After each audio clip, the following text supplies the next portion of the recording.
Hello, I am Sloan Williams, and I am in Professor Cap's online speech class through Hill College.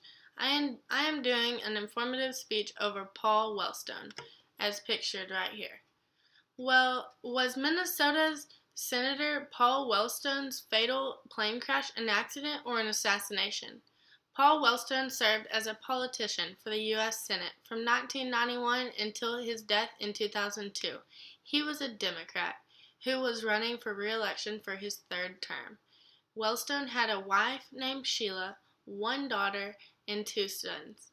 Paul Wellstone's three main focuses while in office were domestic violence victims, homeless war veterans, and helping the mentally ill.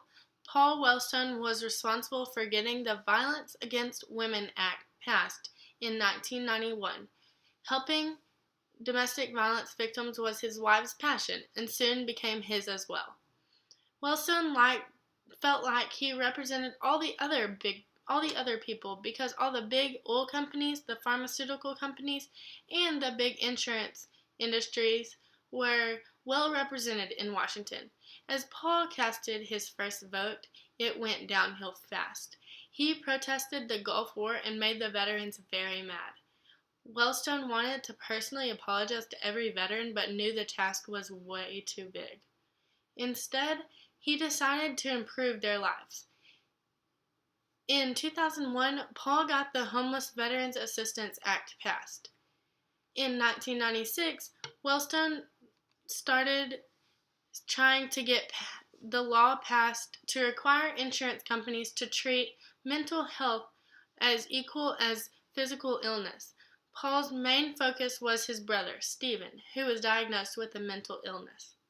After Wellstone's death, the Mental Health Parity Act became a law in 2008.